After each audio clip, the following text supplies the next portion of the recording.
오늘 창세기 강의 20번째 시간으로 헛된 인생이라는 제목으로 말씀을 전하겠습니다.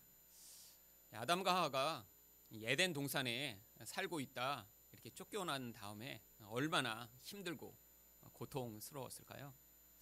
그런데 이렇게 힘든 인생, 고통스러운 인생에 처하게 되면 사람들이 그때 하는 반응들이 있습니다.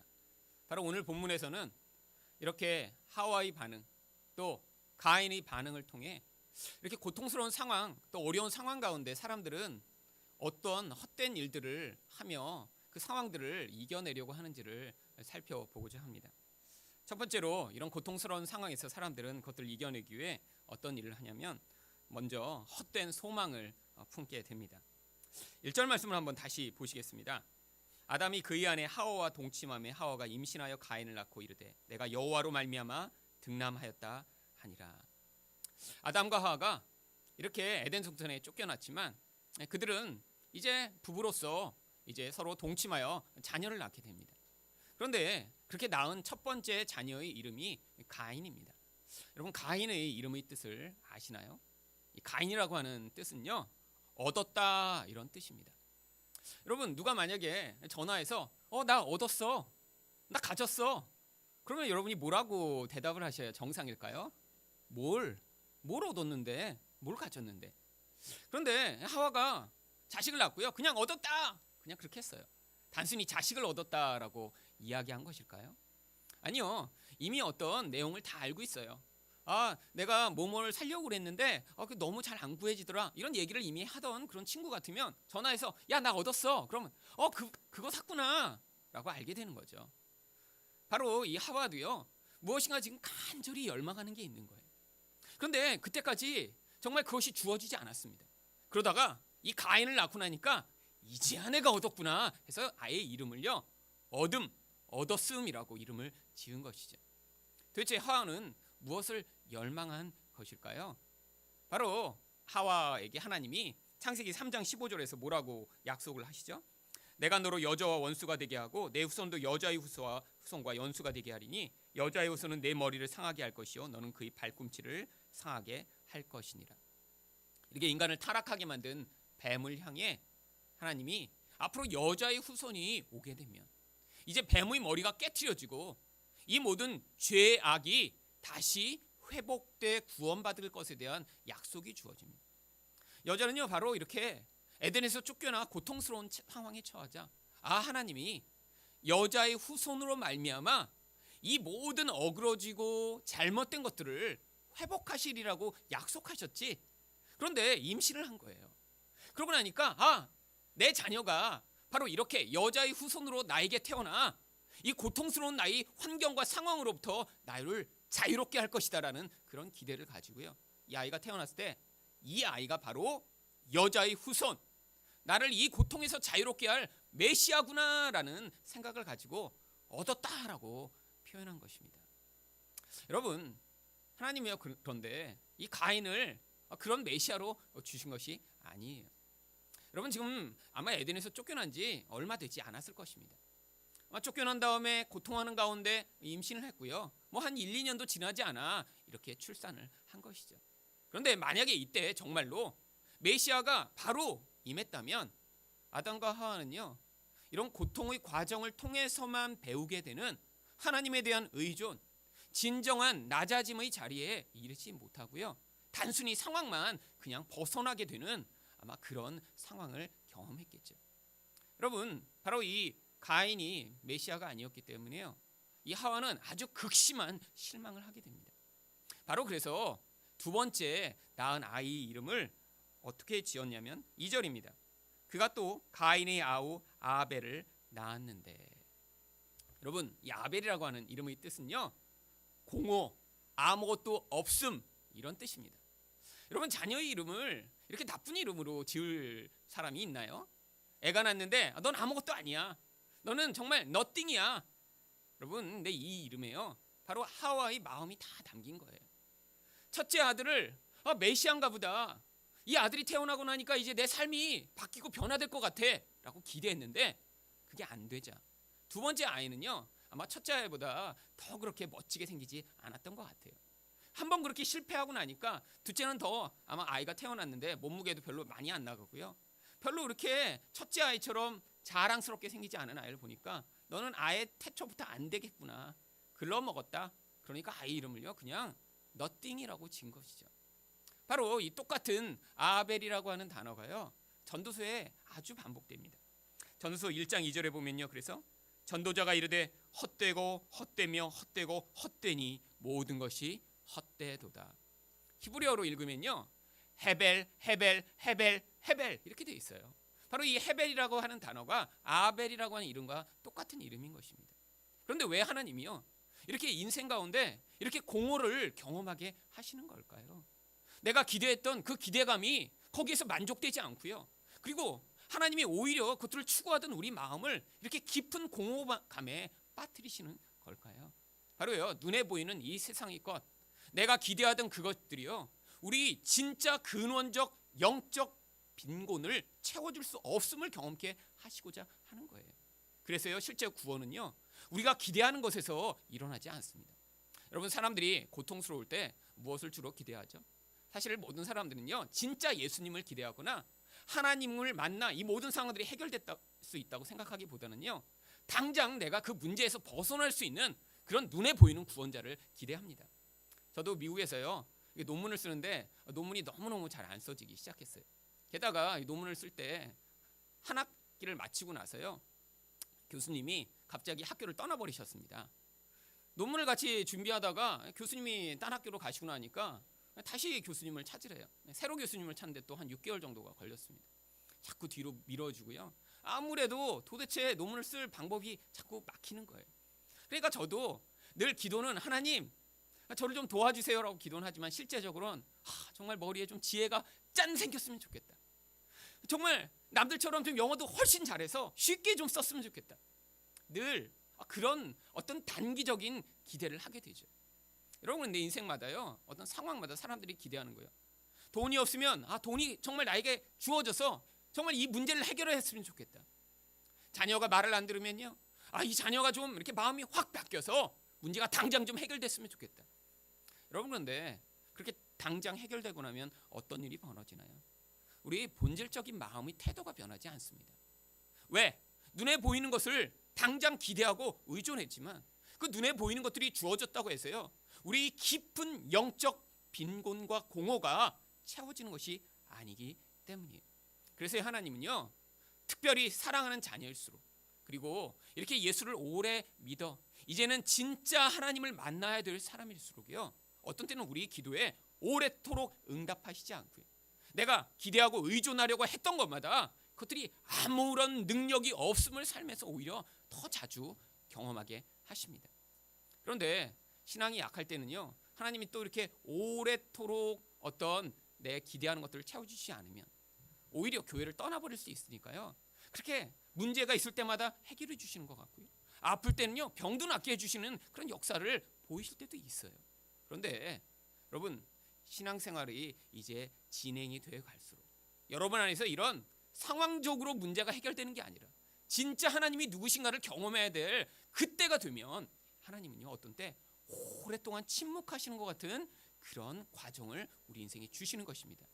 그래야 우리가 이렇게 헛된 소망을 엉뚱한 곳에 의존하고 있는 그 의존으로부터 우리 본질 안에서부터 하나님을 의존하는 의존이 생기기 때문입니다.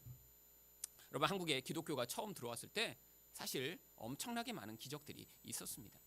여러분, 이 한국에 이렇게 많은 사람들이 예수를 믿게 된 그 배경에는요 원래부터 이렇게 복음을 잘 가르치고 이 안에서 정말 우리가 교회라는 게 참 좋은 거구나 사람들에게서 오기보다는요 교회 가면 부자 된다니까, 교회 가면 정말로요 막 기적이 나타나서 병든 사람들이 막 낫는 그런 기적들이 많이 있었습니다. 1940년대부터 70년대까지 아주 놀라운 은사를 발휘하셨던 이 박재봉 목사님이라는 분이 계십니다. 오래된 분이라 아마 여러분 잘 모르실 거예요. 기독교 역사에는요 지금으로 이야기하면 조용기 목사님처럼 사람들이 손만 대면 이렇게 병들이 많이 났대요. 정말 안진뱅이가 일어나기도 하고요. 심지어는 막 온몸에 고름을 흘리는 그런 사람들도 와서 기도 한번 받고 나니까 정말 그 순간에 모든 병이 떠나가는 그런 기적도 있는 거예요. 사람들이 많이 치유받았습니다. 그런데 이분이요 굉장히 성격이 꼼꼼하셨나 봐요. 누군가 이렇게 기도받고 나왔다 그러면요, 그 사람의 이름을 다 수첩에다 적어 놓으신 거예요. 그게 몇 년 동안 적어 놓으시니까요, 수첩이 수십 개가 됐다고 그럽니다. 그런데 이분이 어느 날 의문이 생긴 거예요. 이분은 이제 부흥사셨기 때문에 주로 전국을 돌면서 이렇게 설교를 하셨는데, 내가 이렇게 기도를 해서 낫게 해준 이 사람들이 어떻게 지금 신앙생활을 하고 있을까? 그때 그렇게 놀라운 기적을 경험하고 아주 큰 병에서 낫는데 얼마나 지금은 뜨겁게 신앙생활을 하고 있을까? 그래서 이제 자기가 이렇게 치료를 했던 그 교회들에 다시 연락을 하기 시작했습니다. 목사님, 내가 몇 년 전에 여기서 이렇게 집회를 했는데, 아니 아무개 그 집사님 그때 이런 병이 나셨는데 계시냐고. 그런데 이분이요, 아주 충격적인 그런 결과를 보게 돼요. 병을 치료받은 사람들은 교회에 하나도 남아있지 않은 것입니다. 그들이요, 교회에 모여든 이유가 병 낫고자 해서 왔는데 병이 나아버리니까 이제는 더 이상 교회 다닐 필요가 없네. 그리고 교회를 떠나버린 것이죠. 여러분, 그래서 이 박재홍 목사님은요, 충격을 받으셔서 하나님께 간구하셨대요. 하나님, 이렇게 정말 하나님이 놀라운 은사를 주셔서 이것을 가지고 많은 사람을 낫게 했는데 진정 영혼을 구원하는 일은 제가 하지 못했네요. 차라리 병을 낫게 하는 이 은사를 제게서 가져가 주세요. 박재홍 목사님이요, 얼마나 실망을 하셨는지, 저 같으면 그냥 그것도 있으면서 그 다음에 영혼도 다시 구원하는 능력도 주세요, 이렇게 간구했을 텐데, 이분은 5번이나 이렇게 간구하셨대요.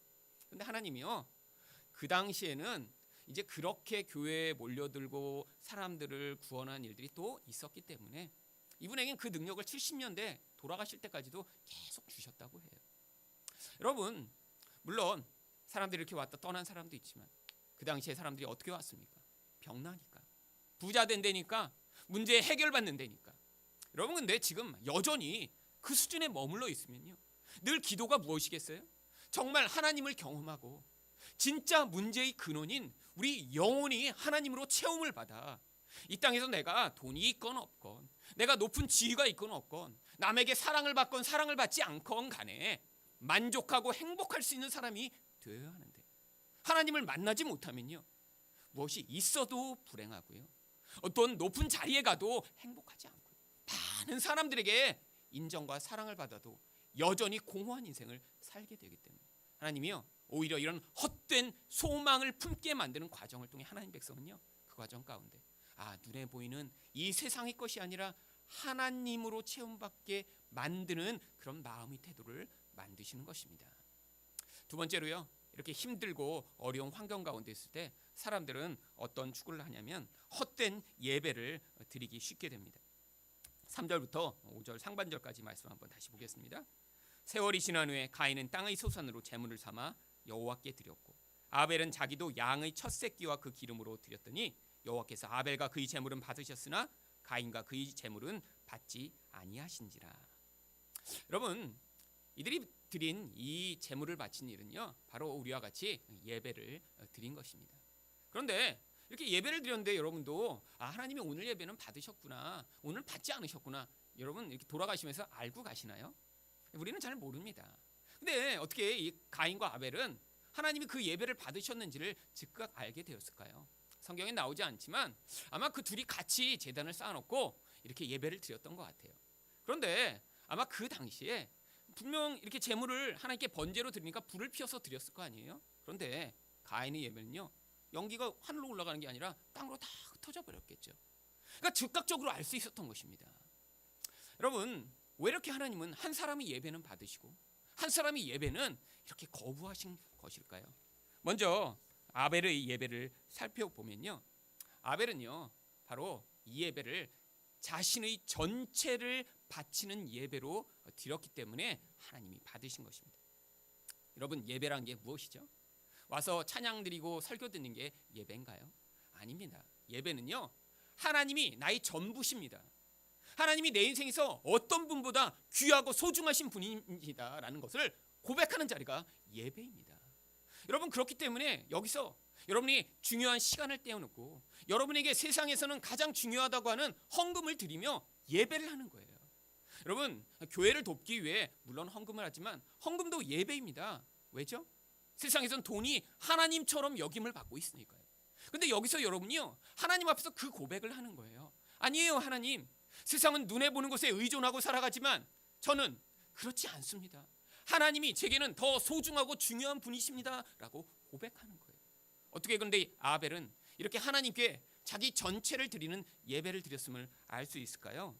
바로 아벨은요, 자기 첫 양의 새끼를 하나님께 드림으로 하나님, 이 예배가 하나님께 나의 전부를 드리는 예배입니다라는 그런 고백을 한 것입니다. 여러분, 양이요, 이렇게 새끼를 낳는데 첫째 양이 낳았어요. 그럼 둘째 양이 새끼를 낳을지 안 낳을지 미리 알 수 있나요? 아닙니다. 첫째 양이 낳는데 두 번째부터 다 불임이면 그냥 한 마리로 끝나는 거예요. 근데 첫째 양이 새끼를 낳고 났는데 그냥 그거를 하나님께 믿음으로 바친 것입니다. 하나님, 내가 한 마리밖에 안 낳지만 지금 이 한 마리 주신 이것 자체도 하나님이 주신 것이기 때문에 내가 하나님께 바칩니다. 성경에서 그래서 늘 이렇게 첫 번째 것에 대한 아주 강조를 많이 합니다. 왜냐하면 모든 첫 번째 것은 나머지 전체를 대표하는 전체성을 가지고 있기 때문이죠. 출애굽기 13장 2절에서도요. 그래서 이스라엘 자손 중에 사람이나 짐승을 막론하고 태에서 처음 난 모든 것은 다 거룩히 구별하여 내게 돌리라. 이는 내 것이니라. 바로 첫 번 그 새끼를 하나님께 드림으로, 하나님, 나머지도 원래 하나님 것인데 제가 믿음으로 하나님께 이 모든 것이 하나님의 것임을 고백합니다라는 그 행위로 첫 양의 새끼를 하나님께 바친 것입니다. 그래서 이런 아벨의 제사를요, 히브리서 11장 4절에는 믿음으로 아벨은 가인보다 더 나은 제사를 하나님께 드림으로 의로운 자라 하시는 증거를 얻었다라고 이야기합니다. 두 번째로요, 또 아벨은요, 하나님께 양을 바쳤지만 실제로는요, 자기 마음을 드린 것이에요. 여러분, 그래서 4장 4절 하반절에 보면요, 여호와께서 아벨과 그의 제물을 받으셨다라고 성경이 표현합니다. 여러분, 실제로 형식은요, 양을 드린 거예요. 그런데 양만 드린 게 아니라요, 하나님이 정말 양을 필요로 하실까요? 이 땅에서 하나님이 난 피가 모자라, 이게 좀 고기 좀 태워서 그 냄새 좀 맡자, 아니 피도 좀 나한테 태워서 좀 바쳐라. 물론 고기 태우면 냄새가 아주 좋습니다. 그런데 하나님이 정말 그런 걸 원하실까요? 아니에요. 그것은 형식입니다. 그 형식 안에 진짜 하나님이 받으시길 원하는 건요, 우리 마음인 거예요. 그 형식이 온전하면요, 그 마음이, 온전한 마음이 담기는 것입니다. 바로 하나님은요, 첫 양의 새끼라고 하는 그 양 가운데 아벨의 마음을 받으신 거죠. 어떤 마음을 받으셨을까요? 하나님께 감사하는 마음, 하나님을 인정하는 마음, 하나님을 의존하는 마음을 받으시고 그 연기를 흠양하신 것입니다. 여러분, 근데 왜 똑같은 예배를 드렸는데 가인은 이런 예배를 드리지 못했죠? 바로 이 아벨의 경우만 보더라도요, 가인은요, 자신의 전체를 하나님께 바친 게 아니라 자기 마음도 하나님께 드린 게 아니었어요. 여러분, 그 이유는요, 바로 아벨이 농사 짓는 자였기 때문이라는 힌트에서 그 흔적을 찾을 수 있습니다. 여러분, 바로 창세기 3장 19절에서요, 아담이 이런 벌을 받습니다. 내가 흙으로 돌아갈 때까지 얼굴에 땀을 흘려야 먹을 것을 먹으리니 내가 그것에서 취함을 입었습니다. 너는 흙이니 흙으로 돌아갈 것이니라 하시니라. 하나님이요, 이 세상의 환경을 가시덩굴과 엉겅퀴로 말미암아 정말 살기 쉽지 않게 만드셨어요. 이전에는 정말 씨를 하나 심으면요, 그게 100배, 500배의 결실이 있으니까 애쓰지 않아도 됐습니다. 그런데 너무너무 환경 자체가 척박해져 버린 거예요. 왜 이렇게 만드셨죠? 우리를 벌주어 힘들게 만드시고자 한 건가요? 아니에요. 우리 존재가 하나님이 아닌데 이 세상에서 하나님 노릇하려고 하다가 죄를 졌으니까 너가 흙인 먼지와 같은 존재임을 고백할 때까지 이 세상은 너에게 그렇게 호의적이지 않을 것이다 라는 것들을 경험하게 하신 거예요. 여러분, 그런데 양 치는 것과 이 농사 짓는 것은요, 결정적 차이가 있습니다. 양이 새끼 낳는 것은 이 아벨이 무슨 특별한 어떤 조치를 해서 새끼를 낳나요? 아니에요. 그냥 양이 새끼를 그냥 낳는 거예요. 그건 여러분, 생명이 생명을 잉태하는데 사람이 개입할 수 있는 여지가 아주 없습니다. 물론 지금처럼 이 과학이 발전하니까요, 지금은 이렇게 불임이 돼도 정말 병원에서 치료도 받고 그렇지만 사실 역사 이래 지금과 같이 생명을 잉태하지 못하는데 사람이 개입할 수 있는 경우는 거의 없었어요. 그러니까 아벨은요, 이렇게 새끼를 낳으며 자기 양이 늘어나는 것을 보면서 무엇을 고백했냐면, 하나님, 제가 한 게 하나도 없는데 이렇게 생명이 주어지네요. 생명은 하나님으로부터 온 것입니다 라는 고백을 하게 됩니다. 여러분, 가인은 어땠을까요? 여러분, 땅에 농사를 지으려고 얼마나 애를 많이 썼을까요? 땅이 가시덩굴과 엉겅퀴를 내고 있는데 그걸 다 잡초를 베어내고 거기서 정말 땀을 흘리며 그 농사를 짓지 않았을까요? 그러니까 어떤 마음이 들었냐면요, 이건 다 내 거야. 내가 땀을 흘린 거야. 하나님이 하나도 안 도와주시네. 내가 이렇게 힘들고 애쓰고 노력하고 있는데 그 신이라는 존재가 도대체 뭐야? 그런데 어떤 예배를 드렸죠? 그러니까 첫 예물을 바친 게 아니에요. 왜? 자기 것 가운데 모든 게 하나님 것이라고 인정할 수가 도대체 없는 거예요. 이건 다 내 거야. 내가 애쓴 거고 내가 노력한 거고 내가 이렇게 땀을 흘리지 않았으면 얻지 못했을 거야 라는 마음으로 드려야 되니까 예배의 형식은 있어요. 어떤 형식이죠? 동생이 드린다니까 나도 해야 돼요. 그런데 그곳에 마음을 담은 게 아니에요. 하나님, 이거 내가 이렇게 열심히 했으니까 이 열심히 한 그 노력의 대가를 한번 봐주세요. 자기를 인정받고자 예배를 드린 것이죠. 여러분, 바로 이것이 자기 중심적인 헛된 예배와 진정 하나님을 의존하는 예배의 차이입니다. 여러분, 이곳에 왜 오셨나요? 바로 여러분이 흙과 같은 존재입니다.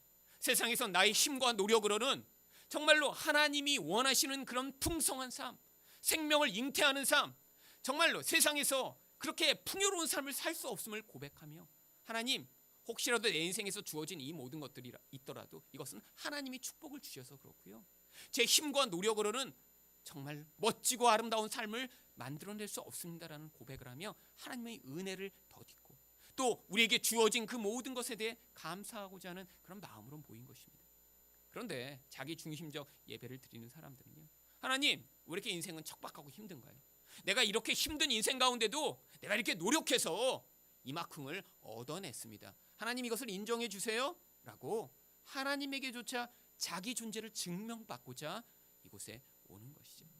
여러분, 그래서요, 교회에서 바른 예배를 드리지 못하면 자꾸 어떻게 되냐면요, 이 땅에서 내가 무엇인가 얻어낸 것, 이 땅에서 그래서 세상 사람들은 힘이라고 생각하는 것, 세상에서의 높은 지위, 세상에서의 능력, 내가 가진 어떤 종류의 힘을 이 교회 안에서도 드러내며 내가 세상에서 이렇게 놀라운 것들을 가지고 있어, 그러니까 당신들도 나를 인정해 줘야 돼 라고 그렇게 대우를 받고 인정을 받기 원하는 태도를 가지게 되는 것입니다. 여러분, 그런데 세상에서 그런 지위와 능력을 하나님이 비록 주셨더라도 진짜 예배하는 사람은요, 이 모든 것이 나로부터 말미암은 것이 아니구나. 하나님이 내게 은혜와 긍휼을 베푸셔서 내가 이렇게 살고 있으며 내게 주어진 이 모든 것들은 하나님의 축복의 결과이구나 라는 태도로 하나님께 예배 드릴 때 이 사람이 진짜 하나님 앞에서 진정한 태도로 예배를 드리는 자인 것입니다. 여러분, 하나님은요, 그래서 예수님이 오셨을 때 참 예배를 드리는 한 여인의 태도를 이렇게 말씀하십니다. 마가복음 12장 42절 43절입니다. 한 가난한 과부는 와서 두 랩돈 곧 한 고드란트를 넣는지라. 예수께서 제자를 불러다가 이르시되 내가 진실로 너희에게 이르노니 이 가난한 과부는 헌금함에 넣는 모든 사람보다 많이 넣었도다. 여러분, 이 한 고드란트는요, 지금의 화폐로도 따져도 100원 정도도 안 되는 아주 푼돈입니다. 겨우 빵 하나 살 수 있을 정도의 그런 한 끼 식사를 해결하기에도 부족한 그런 돈이에요. 그런데 이 과부는요, 어떤 태도를 가지고 있었냐면 그것마저도 전부 하나님께 속해 있음을 자기 삶으로 고백한 거예요. 여러분, 바로 이들과 대조되는 사람들이 있었습니다. 바리새인들이죠. 그들은요, 자기 삶에서 가지고 있는 것을 하나님께 바칠 때 자기가 열심히 살고 있었어요. 하나님께 인정받을 만한 그런 삶을 살고 있다고 생각했어요. 그러니까요, 그들이 내는 헌금의 액수에 관계없이 예배의 행위가 무엇이었냐면, 하나님, 제가 일주일 동안도 이렇게 금식했어요. 제가 이렇게 기도 많이 했습니다. 내가 이렇게 선행도 했어요. 내가 말씀대로 살고자 애썼습니다라고 하는 자기 의를 인정받고자 하는 태도로 예배 드리는 자리에 나왔던 것이죠. 여러분, 우리 삶에서 끊임없이 그래서 하나님이 요구하시는 것은요, 이런 헛된 예제, 자기를 증명받고자 하는 그런 태도에서 정말 하나님만이 유일한 나의 높임을 받으실 분이며 하나님이 생명과 공급과 은혜가 아니면 살 수 없습니다라는 그런 반응을 하는 자들이 되기를 원하시는 것입니다. 예배의 자리에 이렇게 주일에 한 번 와서 드리는 태도가 아니라 여러분 삶에서 그렇게 하나님이 주시는 것에 대한 감사와 감동으로 사는 자가 되실 때 여러분은 삶의 예배 또한 하나님께 온전히 바칠 수 있는 그런 하나님의 백성이 되실 되실 수 있는 것이죠. 마지막으로 이렇게 고통스러운 삶 가운데 사람들은 어떤 헛된 반응을 하게 되나요? 마지막으로 헛된 싸움을 하게 됩니다. 5절 상반절에 보면요, 가인이 하나님이 이렇게 받지 않으시자 어떤 태도로 반응하냐면 가인이 몹시 분하여 안색이 변하니.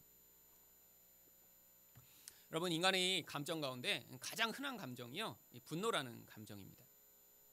여러분, 근데 왜 화가 나시죠? 여러분, 자기 뜻대로 안 돼서 화가 납니다. 또 내 뜻이 있는데 남의 뜻대로 하려고 할 때 그때 화가 나죠. 여러분, 이 분노는요 아주 나쁜 감정은 아니에요. 여러분, 이 분노를 통해서 우리는 무엇을 자꾸 깨닫게 되냐면요, 내 인생이라는 게 내 마음대로 되는 인생이 아니구나. 여러분, 왜 내 인생을 내 마음대로 살고 싶어 하죠? 바로 우리가 하나님처럼 되고 싶으니까요. 사실 그래서 왕이 되면요, 세상에서도 이렇게 힘을 가지게 되면요, 분노할 일이 줄어듭니다. 내 마음에 안 드는 일이 있으면요, 그 힘을 가지고 처단할 수 있으니까요. 그런데 우리 인생이요, 다 그렇게 완벽한 힘과 능력을 가지고 세상에 살 수 없죠. 그래서 화난 일이 많은 거예요. 여러분, 가장 많이 화날 때가 언제냐면 그래서 아기를 키울 때입니다. 아기는요 말이 안 통해요.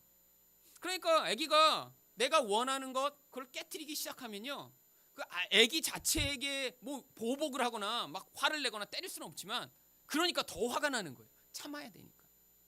여러분, 그런데 우리에게 이 분노라는 감정이 있을 때마다 하나님은요 사인을 보내시는 거예요. 어떤 사인이요? 넌 하나님이 아니야. 네가 하나님이 아니기 때문에 네 안에서 네가 하나님처럼 하려고 할 때마다 분노가 일어나는데 네가 그 자리에서 내려와 나를 진짜 하나님으로 섬기지 않으면 그 분노가 너를 파괴할 것이다. 여러분, 그래서 가인에게도 하나님이 이렇게 말씀하십니다. 6절입니다.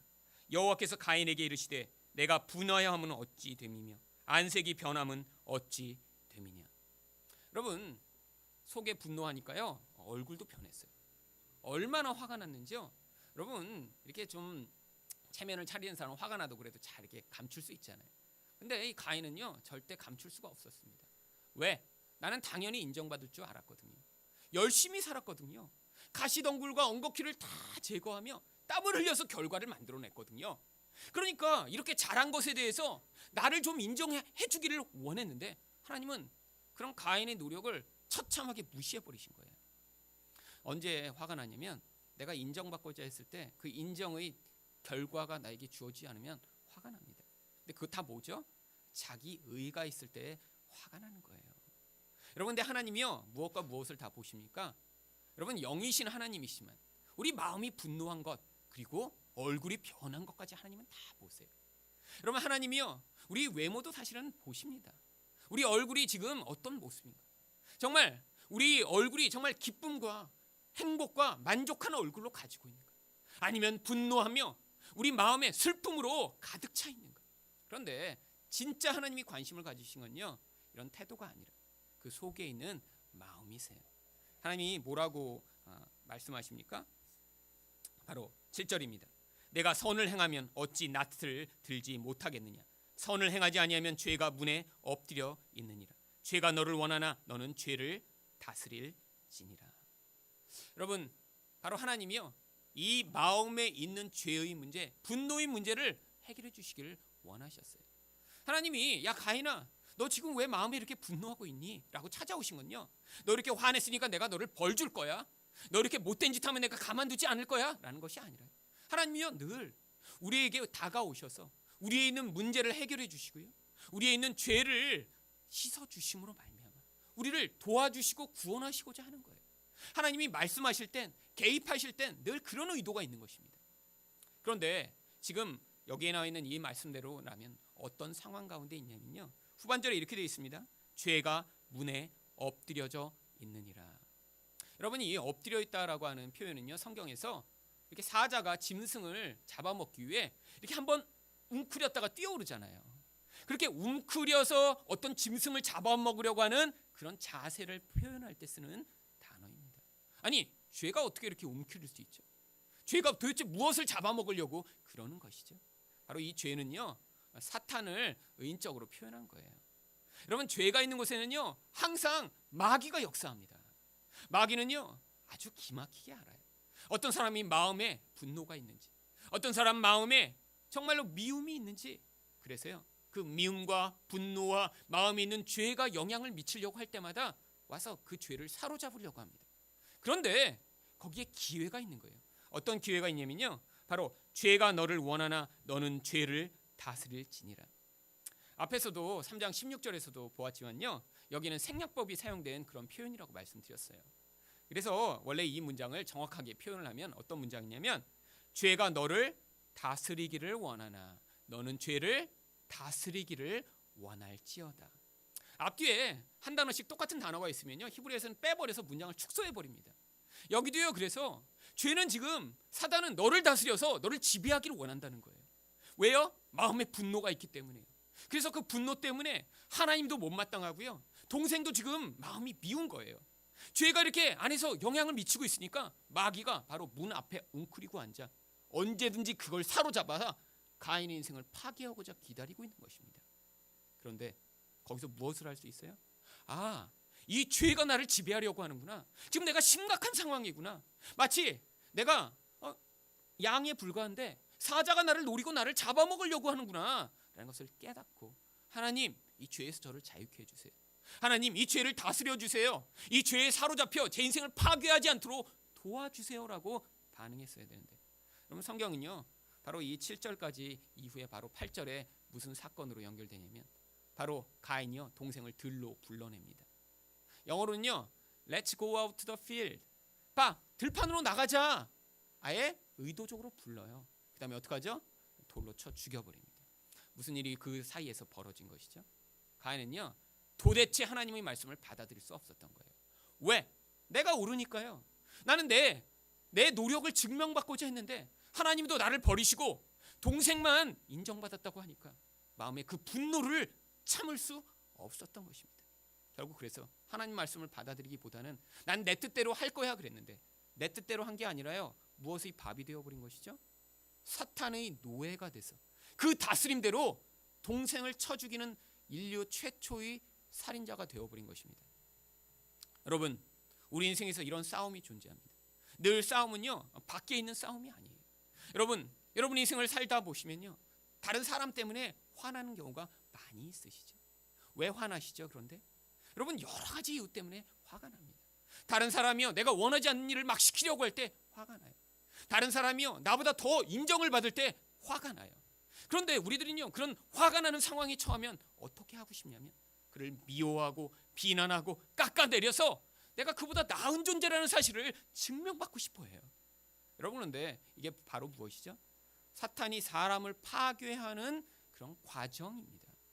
그래서 그 분노를 마음에 계속 키우면 어떻게 되는 줄 아세요? 결국 내가 이렇게 인정받을 거야. 나는 너보다 잘난 존재라는 사실을 증명받을 거야. 이 아벨아, 너는 내 돌 한 번에 맞아 죽는 그런 바보 같은 놈이지. 내가 너보다 강해라는 것을 인정을 받았긴 했지만, 여러분 결국 인류 최초의 살인자가 되는 이런 비참한 결국이 나왔듯이 마귀는요 우리를 속여서 결국 이런 엉뚱한 싸움을 싸우게 만드는 거예요. 어떤 싸움이요? 다른 사람과의 싸움, 다른 사람에게 인정받고자 하는 싸움, 내가 남보다 강하다는 사실을 증명하고자 하는 이런 엉뚱한 싸움을 하게 만드는 것이죠. 여러분, 우리가 싸워야 할 진짜 싸움은요 우리 마음에 있습니다. 그래서요 잠언 말씀에 뭐라고 이야기하냐면, 잠언 25장 28절입니다. 자기 마음을 제어하지 아니하는 자는 성읍이 무너지고 성벽이 없는 것과 같으니라. 여러분, 전쟁하는데요 성벽이 하나도 없다고 생각해 보세요. 마을이 다 무너져 버렸어요. 이게 무슨 싸움이 되겠어요? 여러분, 진짜 싸움은요 우리 마음 가운데 있는 것입니다. 여러분 가운데 그래서요 다른 사람이 밉고, 내가 다른 사람보다 더 이렇게 멸시받는 것 같고, 내가 다른 사람에게 인정받아야 되는데 그렇지 못한 것 같은 그런 태도에 있을 때, 여러분 거기서 내가 쟤보다는 잘해야지, 쟤보다는 인정받아야지, 쟤보다는 더 잘해서 내가 아무것도 아닌 존재라는 사실을 사람들이 모르도록 해야지라는 그런 싸움을 하시는 게 아니라요. 하나님, 나는 원래 흙입니다. 그런데 하나님이 도와주셔야 됩니다. 그리고요 하나님, 제 마음은 제가 지배할 수 없습니다. 하나님이 성령을 보내셔서 제 마음을 다스리셔서, 하나님 제 마음이 마귀의 지배를 받는 그런 인생이 아니라 성령의 지배를 받아 다른 사람을 사랑하고 섬기고 오히려 높여주는 자리까지 이룰 수 있는 그런 예수 그리스도와 같은 삶을 살 수 있도록 도와주시옵소서라는 그런 태도로 반응하셔요. 여러분은요, 마귀가 여러분을 지배해서 여러분의 삶을 파괴하고 관계를 파괴하고 세상을 지옥처럼 만드는 그런 도구로 사용받지 않고요, 이 세상 가운데서 여러분이 가정과 여러분이 일하는 곳과 어디서든지 하나님 나라를 하나님의 방법으로 확장하실 수 있는 그런 자들이 되실 수 있습니다. 여러분, 우리가 살아가는 이 세상의 환경은 녹록하지가 않습니다. 그 환경 가운데 세상 사람들은 흔히 헛된 소망을 품고요, 또 헛된 예배를 드리고요, 또 헛된 싸움을 싸우며 살아가지만 우리가 그 가운데 예수 그리스도로 온전히 소망을 삼고 바르게 예배를 드리며 또한 우리 마음을 다스리는 바른 싸움을 싸워 이렇게 하나님 나라를 확장하는 여러분이 되시기를 예수 그리스도 이름으로 축원드립니다.